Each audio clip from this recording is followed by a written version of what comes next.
प्रिय मित्रों, क्या आप अपने घर से बहुत दूर चले गए हैं? क्या आप अपने अपनों से बहुत दूर चले गए हैं? क्या आप अपने परमेश्वर से बहुत दूर चले गए हैं और आप वापिस आने का रास्ता खोज रहे हैं? कैसे आप परमेश्वर के पास वापिस लौट सकते हैं? कैसे आप अपनों के पास वापिस लौट सकते हैं? इसका रास्ता केवल परमेश्वर का वचन हमें बताता है। और यदि आप जानना चाहते हैं कि आप कैसे पुनः अपनों के पास, अपने परमेश्वर के पास लौट सकते हैं, क्योंकि वे आपका इंतजार करते रहते हैं, तो आइए मेरे साथ इस अध्ययन में शामिल हो जाएं और उन भेदों को जानें कि आप वापस अपनों के बीच में आने पाए।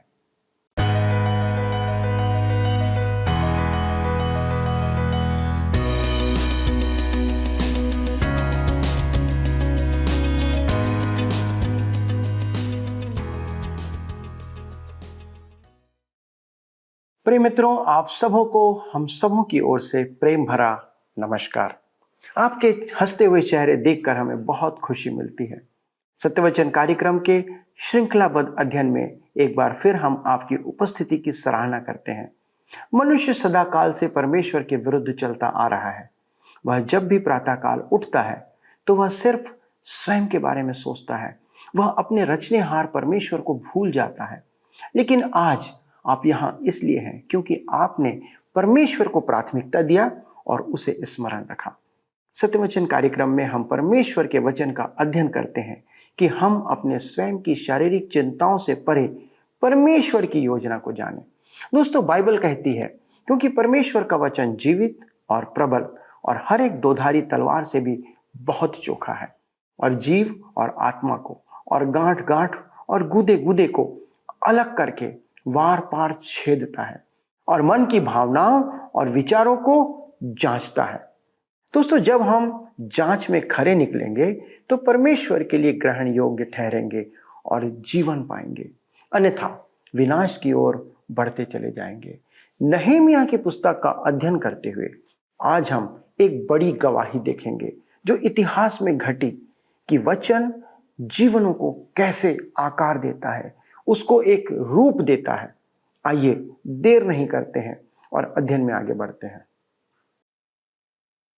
प्रिय मित्रों, आइए आज हम अपने अध्ययन में आगे बढ़ते हुए नहमीया की पुस्तक 8 अध्याय उसके 7 पद को पढ़ें।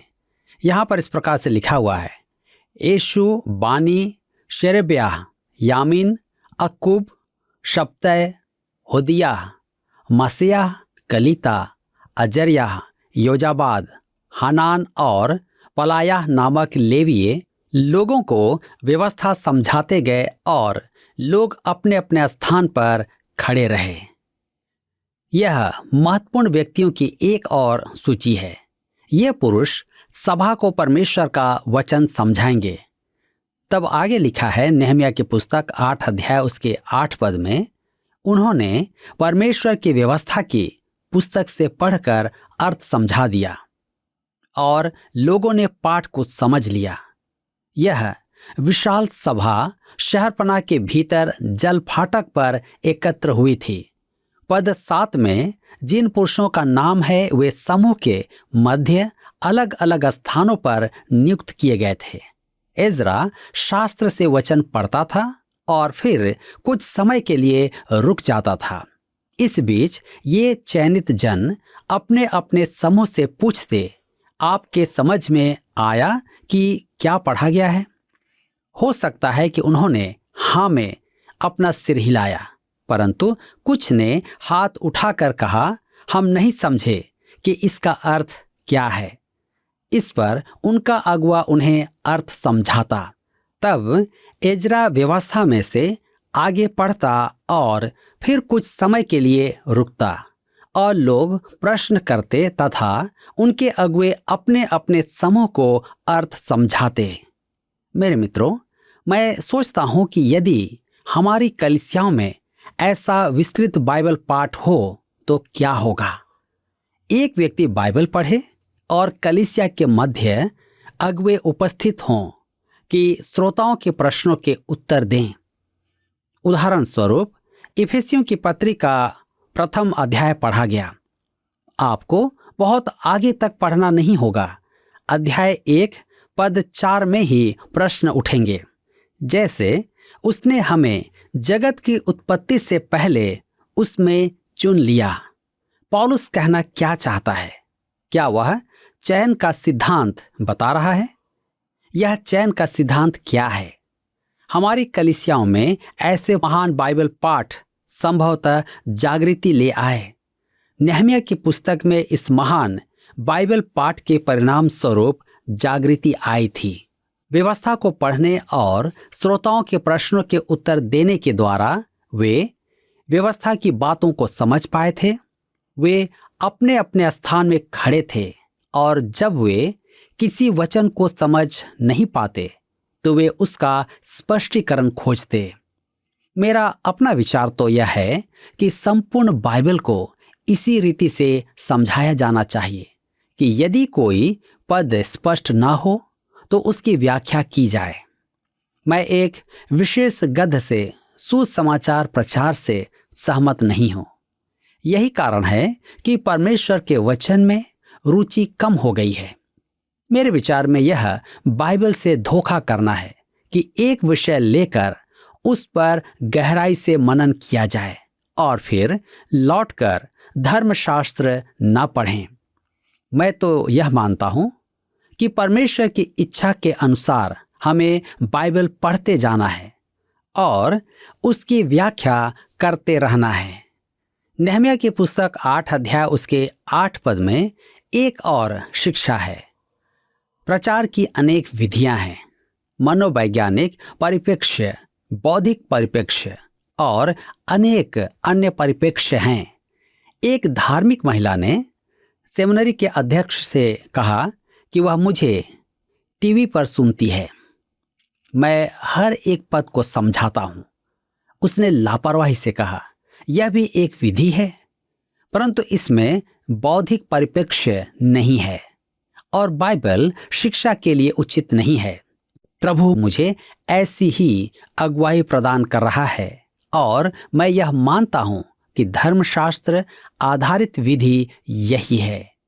यही तो यहाँ लिखा है।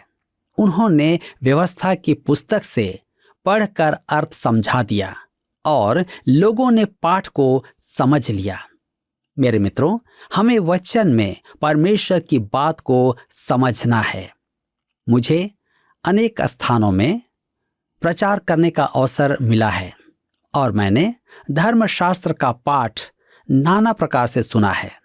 कोई भाई खड़ा होकर परमेश्वर का वचन पढ़ता है और ऐसा स्पष्ट पढ़ता है कि वह परमेश्वर का वचन प्रतीत होता है, परंतु प्रायः वचन ऐसा पढ़ा जाता है कि न तो पाठक का चेहरा दिखता है और न ही वचन तीसरी बेंच के पार सुनाई देता है। वह मुंह ही मुंह में बुदबुदाता है। नेहमिया की पुस्तक 8 अध्याय उसके 8 पद में लिखा है कि व्यवस्था स्पष्ट पढ़ी गई, वे सुन सके और समझ पाए वचन में परमेश्वर क्या कहता है। हमें समझना आवश्यक है। परमेश्वर ऐसा ही चाहता है। मेरे प्रियो, इज़रा और अन्य अगुओं ने सार्वजनिक भाषण देने या प्रचार करने की शिक्षा नहीं ली थी, परंतु उन्होंने व्यवस्था को परमेश्वर का वचन स्वीकार करके ऐसा पढ़ा कि प्रकट था कि वह परमेश्वर का वचन है। मेरे विचार में परमेश्वर हमें आराधना इसी रीति से करवाना चाहता है।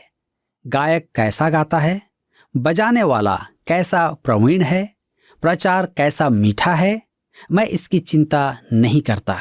यदि बाइबल का पाठ स्पष्ट ना हो, उसका अर्थ समझ में ना आए तो आराधना व्यर्थ है। परमेश्वर चाहता है कि उसका वचन पढ़कर समझा जाए। नेहमिया की पुस्तक 8 अध्याय उसके 9 पद में आगे लिखा है, तब नेहमिया जो अधिपति था और इज़रा जो याजक और शास्त्री था और जो लेवीय लोगों को समझा रहे थे, उन्होंने सब लोगों से कहा, आज का दिन तुम्हारे परमेश्वर यहोवा के लिए पवित्र है, इसलिए विलाप न करो और न रो, क्योंकि सब लोग व्यवस्था के वचन सुनकर रोते रहे। उनमें से अधिकांश जनों ने परमेश्वर का वचन कभी नहीं सुना था। अतः व्यवस्था का स्पष्ट पढ़ना और सिखाना उनमें पाप बोध का कारण हुआ। भावनाओं और आंसुओं का उद्गार हुआ और पाप का अंगीकार किया गया। यह भी था कि वे अत्यधिक विह्वल होकर खुशी के आंसू बहा रहे थे। नहम्याह 8:10 में हम पढ़ते हैं, फिर उसने उनसे कहा, जाकर चिकना चिकना भोजन करो और मीठा मीठा रस पियो, और जिनके लिए कुछ तैयार नहीं हुआ उनके पास भोजन सामग्री भेजो, क्योंकि आज का दिन हमारे प्रभु के लिए पवित्र है, और उदास मत रहो, क्योंकि यहोवा का आनंद तुम्हारा दृढ़ गढ़ है। मेरे मित्रों, यह समाज सेवा है। यही सामाजिक सुसमाचार है।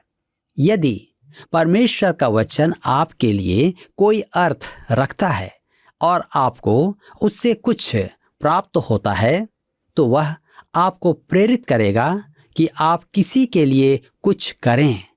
और यही नहीं, वह आपको परमेश्वर के लिए भी कुछ करने की प्रेरणा देगा। एक बार स्काउट लड़का एक वृद्ध महिला को सड़क पार करवाने का एक अच्छा काम कर रहा था। कहा जाता है कि वरिष्ठ नागरिकों के विश्राम स्थल में एक बार कोई ऐसी विटामिन लेकर आया कि उसे खाकर एक वृद्ध महिला ने 2 स्काउट बालकों को सड़क पार करवा दी। मेरे मित्रों, परमेश्वर का वचन भी ऐसा ही विटामिन है जो आपको किसी के लिए महान सेवा का कारण बना सकता है। जिनके लिए कुछ तैयार नहीं हुआ उनके पास भोजन सामग्री भेजो। उन्हें कंगालों के लिए कुछ करना अनिवार्य था। कहता है, उदास मत रहो, क्योंकि यहोवा का आनंद तुम्हारा दृढ़ गढ़ है। फिलिपियों की पत्री 4 उसके 13 में पौलुस विश्वासियों से कहता है, जो मुझे सामर्थ देता है उसमें मैं सब कुछ कर सकता हूं। और फिलिपियों की पत्री 4 उसके 4 में उसने कहा है, प्रभु में सदा आनंदित रहो। मैं फिर कहता हूं, आनंदित रहो। पौलुस के कहने का अर्थ था कि सामर्थ का स्रोत आनंद है। उसका भेद तो प्रार्थना ही है, परंतु उसका स्रोत आनंद है। परमेश्वर के वचन से आपको आनंद प्राप्त होता है। यह भी एक कारण है कि मेरे विचार में यदि कलीसियाई आराधना आपको आनंद प्रदान नहीं करती और आपके मन के लिए आशीष का कारण नहीं है, तो उसमें कुछ समस्या है। 21 वर्ष पूर्व हमें एक महान सभा आयोजित करने का सौभाग्य प्राप्त हुआ। लगभग 1500 से 2000 मनुष्यों ने उसमें भाग लिया।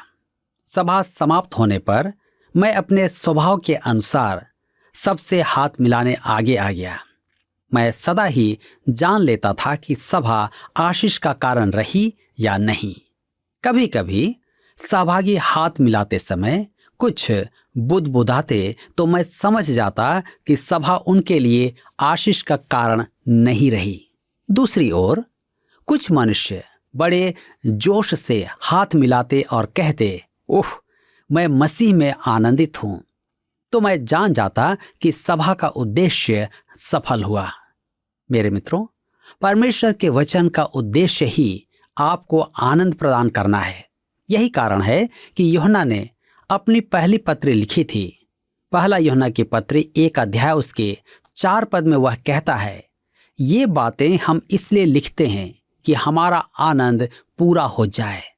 परमेश्वर नहीं चाहता कि आपको कुछ आनंद मिल जाए, वह चाहता है कि आपको परिपूर्ण आनंद प्राप्त हो। बाइबल अध्ययन से आवश्यक है कि आपको आनंद प्राप्त हो। यदि नहीं तो उसका सामना करें। आपके साथ कोई गंभीर समस्या है, आपको परमेश्वर से प्रार्थना करनी है, प्रभु मैं चाहता हूं कि तेरा वचन मुझ में आनंद उत्पन्न करे। जो भी बादल छाया हुआ है उसे हटा दे कि मैं वचन पढ़कर प्रभु के आनंद का अनुभव कर सकूं। इस प्रकार आराधना एक सच्चे आनंद का कारण होगी। क्या आपने क्रिकेट मैच के दर्शकों को देखा है? उफ, वह तो ऐसा आनंद का अवसर होता है कि मानो लोग छुट्टी मना रहे हैं। क्या आपने रविवार को आराधना में आने वालों को देखा है? कैसा बोझ, कैसी बाध्यता। इसमें संदेह नहीं कि मनुष्य बोझ से दबा है, परंतु आराधना बोझ से मुक्त कराती है। आराधक आनंद भरे हृदय लेकर आराधनालय से बाहर निकलें। नेहमिया की पुस्तक 8 अध्याय के 12 पद में लिखा है, तब सब लोग खाने पीने, भोजन सामग्री भेजने और बड़ा आनंद मनाने को चले गए, क्योंकि जो वचन उनको समझाए गए थे उन्हें वे समझ गए थे। मेरे मित्रों, मैं आशा करता हूं कि यह बाइबल अध्ययन आपको आनंद प्रदान करता है। मुझे हाल ही में 3 पत्र प्राप्त हुए। एक पत्र निराश सेवक का था जिसे परमेश्वर का वचन आनंद प्रदान कर रहा है। दूसरा पत्र एक और परिवार का था जो टूटने पर था। परमेश्वर के वचन ने उन्हें आनंद प्रदान किया। तीसरा पत्र एक ऐसे पुरुष का था जो मेरे लिए मन में कड़वाहट भरे हुए था। वह मेरे विरोधियों के प्रभाव में था। परमेश्वर के वचन ने उसके मन में काम किया। बाइबल हम सब पर प्रभाव डाल सकती है यदि हम उसे अवसर दें। नेहमिया 8 अध्याय के 13 पद में लिखा हुआ है, दूसरे दिन भी समस्त प्रजा के पितरों के घराने के मुख्य पुरुष और याजक और लेवीय लोग एजरा शास्त्री के पास व्यवस्था के वचन ध्यान से सुनने के लिए इकट्ठे हुए। परमेश्वर की व्यवस्था के आरंभिक अध्ययन ने अनेक अगुओं को प्रेरित किया। वे अगले दिन भी एजरा के पास अधिक जानकारी के लिए आए और निर्देशन खोजें।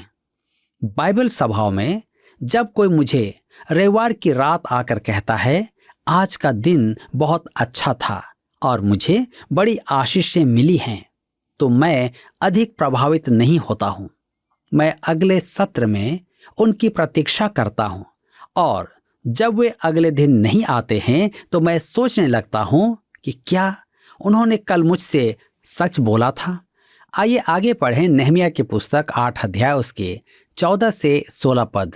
यहाँ पर लिखा है, उन्हें व्यवस्था में यह लिखा हुआ मिला कि यहोवा ने मूसा के द्वारा यह आज्ञा दी थी कि इस्राएली 7वें महीने के पर्व के समय झोपड़ियों में रहा करें और अपने सब नगरों और यरूशलेम में यह सुनाया और प्रचार किया जाए, पहाड़ पर जाकर जैतून, तैल वृक्ष, मेहंदी, खजूर और घने घने वृक्षों की डालियां ले आकर झोपड़ियां बनाओ, जैसे कि लिखा है।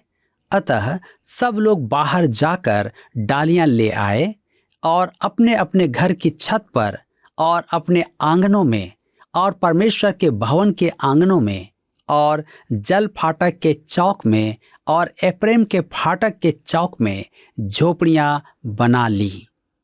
यह झोपड़ियों का पर्व था। वे झोपड़ी डालकर उसमें रहते थे कि याद करें उन दिनों को जब उनके पूर्वज मिस्र से निकलकर प्रतिज्ञा के प्रदेश में आने के लिए जंगल में यात्रा कर रहे थे, तो परमेश्वर ने किस प्रकार उन्हें संभाला और उनकी रक्षा की। नेहमिया के समकालीन जो इस्राएल लौटे थे व्यवस्था का पालन कर रहे थे, क्योंकि उन्हें व्यवस्था पढ़कर सुनाई गई थी। वे परमेश्वर के वचन में विहित आज्ञाओं का पालन कर रहे थे। मेरे मित्रों, बाइबल को पढ़कर उससे आनंद प्राप्त करना एक बात है और आपने जो पढ़ा है उसे व्यवहार में लाना तथा उसे जीवन में अपनाना एक अलग बात है, जिसके बिना आनंद समाप्त हो जाएगा। यहाँ पर अध्याय 8 समाप्त होता है और अब हम अपने अध्ययन को अध्याय 9 से जारी रखेंगे। अध्याय 9 में हम देखेंगे कि इस बाइबल पाठ के परिणाम स्वरूप उनमें जागृति आई थी। आइए देखें, जिसका विषय है प्रार्थना और जागृति। मित्रों, आपको स्मरण होगा कि एजरा का अध्ययन करते समय मैंने कहा था कि कुछ पुस्तकों के अध्याय 9 अति महान हैं।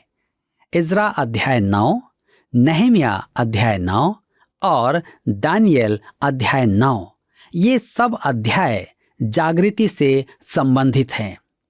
अब हम जागृति का अर्थ स्पष्ट समझ लें। यह शब्द प्रायः बहुत गलत समझा जाता है। इसका अर्थ है जीवन और शक्ति को पुनः प्राप्त करना। इसका एक अर्थ और भी है, पुनः चेतन अवस्था में आ जाना। जीवन का पतन होते होते मृत्यु आ जाना, जिसमें शक्ति नहीं होती, और फिर जीवित हो जाना। रोमियो की पत्री 14 अध्याय उसके 9 पद में पौलुस मसीह के पुनरुत्थान के लिए कहता है, वह जागृत हुआ, जी उठा कि मरे हुओं और जीवतों दोनों का प्रभु हो। हमारा जागृति शब्द केवल विश्वासियों तक ही सीमित है। इसका संदर्भ उन विश्वासियों से है जो पतित आत्मिक दशा से जीवन एवं शक्ति में लौट आए। इस अध्याय में जागृति से यही अभिप्राय है। मुझे पूरा विश्वास है कि आप में से अधिकांश जन यह देख चुके हैं कि इसका अर्थ विस्तृत होकर मसीह को ग्रहण करने वालों के लिए काम में आने लगा है। ये दोनों ही वास्तव में एक दूसरे पर आश्रित हैं। आप आत्माएं नहीं जीत सकते जब तक कि परमेश्वर के जनों में जागृति ना आए। मेरे मित्रों, इस अध्याय में हम जागृति का समय देखेंगे जो व्यवस्था के पढ़े और सुने जाने का परिश्रम था। यह बाइबल पाठ लंबे समय चला था। कितने समय, यह मैं नहीं जानता।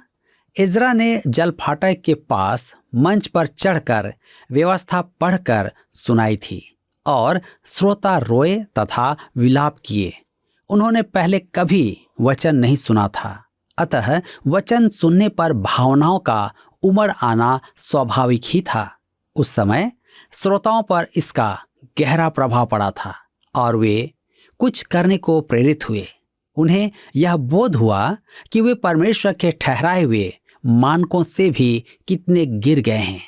हमने एजरा की पुस्तक में देखा था कि उस पर भी इसका प्रभाव पड़ा था।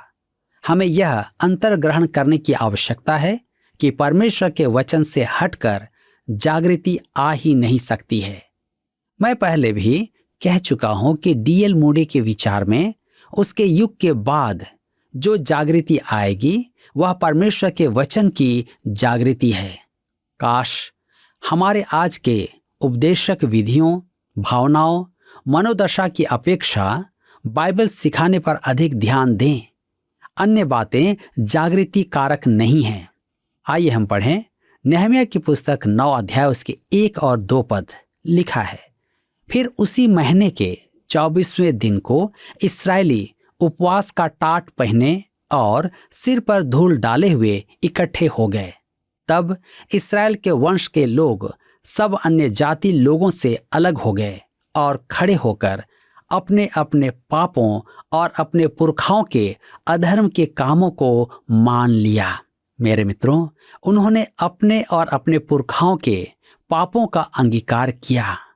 आज प्रश्न यह उठता है, क्या आज आप अपने पापों को मानने के लिए, अपने पुरखाओं के पापों को स्वीकार करने के लिए तैयार हैं?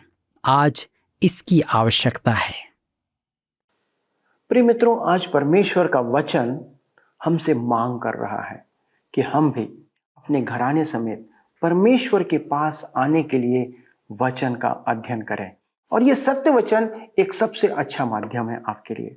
यदि आप अपने जीवन और परिवार में शांति और आनंद को नहीं देख पा रहे हैं तो सिर्फ इसका कारण यही है कि परिवार परमेश्वर के वचन के साथ एक साथ नहीं मिल रहा है। दोस्तों, 2 कुरिन्थी 7वां अध्याय 10वां पद इस प्रकार कहता है, क्योंकि परमेश्वर भक्ति का शोक ऐसा पश्चाताप उत्पन्न करता है जिसका परिणाम उद्धार है, और फिर उससे पछताना नहीं पड़ता, परंतु संसारी शोक मृत्यु उत्पन्न करता है। मेरे मित्रों, आइए हम इस्राएल की इस पीढ़ी के समान परमेश्वर के पास आएं और अपने परिवार में परमेश्वर के वचन को पढ़ने का समय स्थापित करें, इससे पहले कि हम इस्राएलियों के समान दंड के योग्य ठहराए जाएं और दंड के भागी बने। यदि आपके पास परमेश्वर का वचन बाइबल नहीं है तो हम इसे प्राप्त करने में आपकी सहायता कर सकते हैं, ताकि उसे अध्ययन कर आप अपने जीवन के वरदानों को प्राप्त कर सके। आइए प्रार्थना करें।